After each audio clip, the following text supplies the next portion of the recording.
नमस्कार, न्यूज नशा के इस खास बुलेटिन में आपका स्वागत है। मैं हूं आपके साथ गीतू चौहान और आइए आज बात करते हैं दिन भर की बड़ी खबरों की, लेकिन उससे पहले एक नजर डालते हैं सुर्खियों पर। क्या मणिपुर में अब लग जाएगा राष्ट्रपति शासन? जोमी कुकी संगठन ने लिखा पत्र, मोदी से हस्तक्षेप की मांग। इंडिया से डरे मोदी की नई रणनीति, क्या इंडिया को घेर पाएगी बीजेपी की ब्रिगेड और मोदी निकाल पाएंगे कोई तोड़? ज्ञान वापी को लेकर क्या बोल गए सीएम योगी, क्यों दिया वहां की दीवारों का हवाला?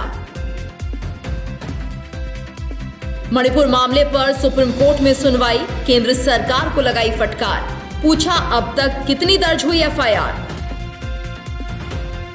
तेजी से बढ़ रहे आई फ्लू के मामले, बच्चों से लेकर बड़े तक परेशान, अस्पतालों में पहुंच रहे आंखों के रोगी। और आइए अब आपको विस्तार से बताते हैं इन खबरों के बारे में। मणिपुर में 3 मई से हिंसा जारी है और इसी बीच मणिपुर में राष्ट्रपति शासन लगाने की मांग भी होने लगी है। ये मांग मणिपुर की 9 कुकी जनजातियों का प्रतिनिधित्व करने वाली जोमी काउंसिल संचालन समिति यानी ZCSC ने की है। और वहीं मैतेई समुदाय के एक संगठन कोकोमी ने केंद्र से कुकी समुदाय से बातचीत न करने की अपील की। जोमी कुकी संगठन ने राज्य में आदिवासियों और गैर आदिवासियों के बीच जारी संघर्ष के स्थायी समाधान के लिए पीएम मोदी के हस्तक्षेप की मांग की है। पीएम मोदी को लिखे पत्र में ZCSC ने कहा, मणिपुर में आदिवासियों पर हमलों की मूल वजह की NIA जांच की जाए और सभी घाटी जिलों में AFSPA को फिर से लागू किया जाए ताकि सेना कानून और व्यवस्था का पूर्ण नियंत्रण अपने हाथ में ले सके। इस पत्र में ZCSC ने पीएम को संबोधित करते हुए लिखा, देश के इस संवेदनशील और रणनीतिक पूर्वी कोने में शांति और सामान्य स्थिति बहाल करने के लिए पीएम का तत्काल हस्तक्षेप करना जरूरी है। पत्र में यह भी कहा गया कि राज्य में संवैधानिक और कानून व्यवस्था की विफलता की वजह से तुरंत अनुच्छेद 356 यानी कि राष्ट्रपति शासन को लागू करना अब जरूरी हो गया है। ZCSC ने दावा किया कि राज्य भर से सुरक्षा बलों के 5000 से ज्यादा अत्याधुनिक हथियार और लाखों गोला बारूद लूटे गए हैं और ऐसे में कानून और व्यवस्था पर काबू पाने के लिए फिर से सशस्त्र बल अधिनियम को घाटी के सभी जिलों में लागू किया जाए ताकि सेना पूर्ण नियंत्रण ले सके। कमेटी ने पीएम को लिखे पत्र में यह भी आरोप लगाया कि कुकी जोमी आदिवासियों के साथ अन्याय, संस्थागत उपेक्षा और भेदभाव कई दशकों से जारी है। वहीं वायरल वीडियो क्लिप की बात करते हैं जिसने पूरी दुनिया की अंतरात्मा को जगा दिया। वो मणिपुर के वर्तमान संघर्ष का एक उदाहरण मात्र है और इस पत्र में 2 कुकी महिलाओं के साथ हुई दरिंदगी के वीडियो का जिक्र है। ये घटना 4 मई की है और 19 जुलाई को ये वीडियो वायरल हुआ था। दूसरी ओर मणिपुर में मैतेई समुदाय का प्रतिनिधित्व करने वाली संस्था कोकोमी ने मंगलवार को केंद्र से कुकी उग्रवादी समूह के साथ बातचीत नहीं करने की अपील भी की है।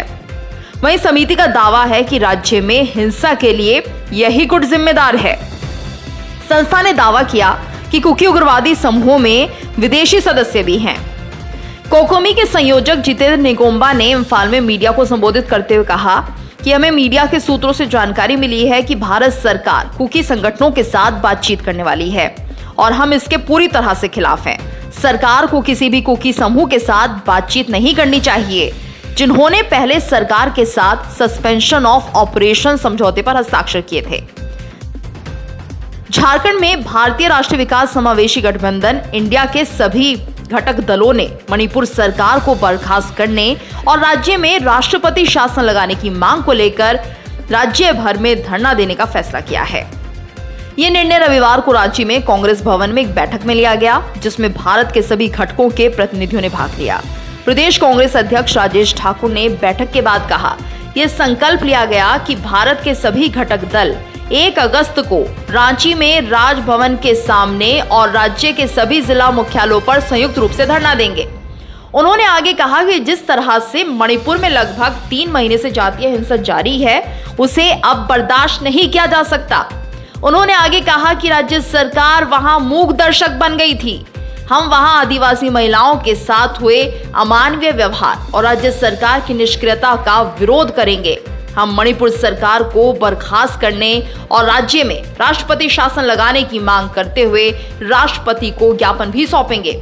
उन्होंने आगे कहा कि उस राज्य में तथाकथित दोहरे इंजन वाली सरकार का मजाक उड़ाया गया और बिना किसी देरी के अब वहां कानून का शासन स्थापित किया जाना चाहिए। ज्ञानवापी के एसआई सर्वे को लेकर उत्तर प्रदेश के मुख्यमंत्री योगी आदित्यनाथ का बड़ा बयान सामने आया है।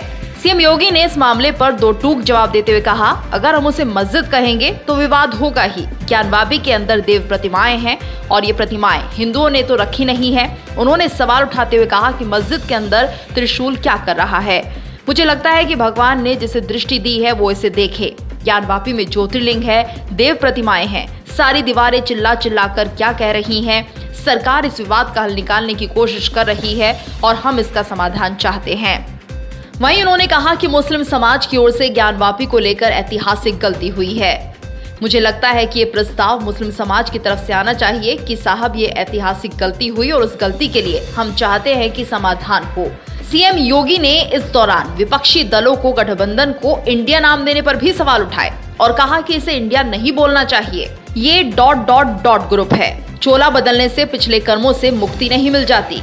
ज्ञानवापी परिसर के सर्वे का मामला इलाहाबाद हाई कोर्ट में चल रहा है। हिंदू पक्ष जहां इस सर्वे को कराए जाने की मांग कर रहा है तो वहीं मुस्लिम पक्ष की ओर से सर्वे पर रोक लगाने की मांग की गई है और इस मामले पर दोनों पक्षों की दलीलें पूरी हो चुकी हैं और जल्द ही कोर्ट भी इस पर अपना फैसला दे सकती है। 2024 लोकसभा चुनाव के लिए विपक्षी गुट 2 बैठकें कर चुका है। इंडिया नाम तले इस खेमे की तीसरी बैठक भी जल्द ही होने वाली है। क्षेत्रीय शत्रपों को जोड़कर बनाए गए इस विपक्षी चक्रव्यूह को भेदने के लिए पीएम मोदी एनडीए के रथ को और मजबूत करने की कवायद में जुट गए हैं और इस मुहिम के तहत मोदी एनडीए में शामिल 38 दलों के सभी 430 सांसदों से 10 ग्रुप बनाकर मिलने की तैयारी कर रहे हैं। क्षेत्रवार सांसदों संघ बैठक की इस नई मुहिम की शुरुआत पीएम मोदी सोमवार शाम से करने वाले हैं।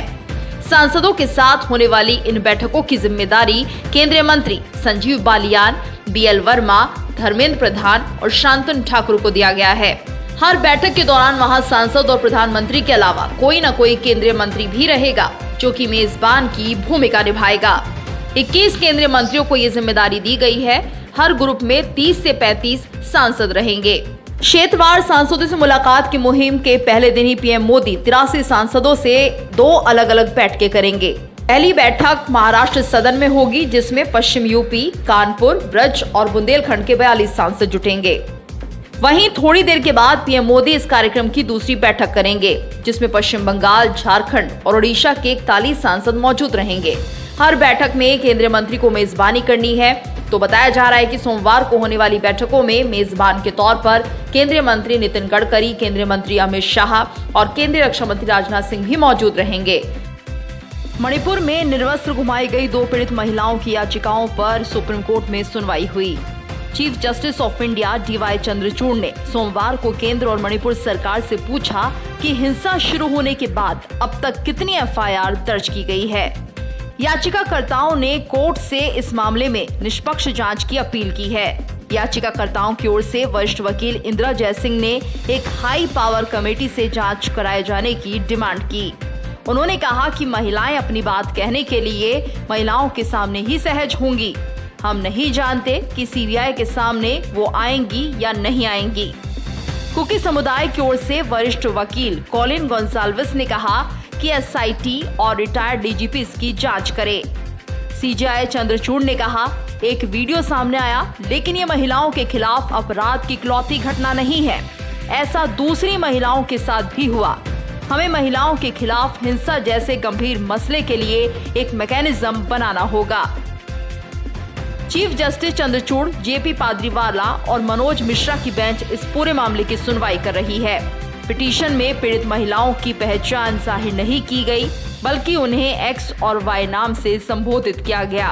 आप हमसे जुड़े रहने के लिए सब्सक्राइब करें YouTube पर, फॉलो करें Twitter पर और लाइक करें Facebook पर।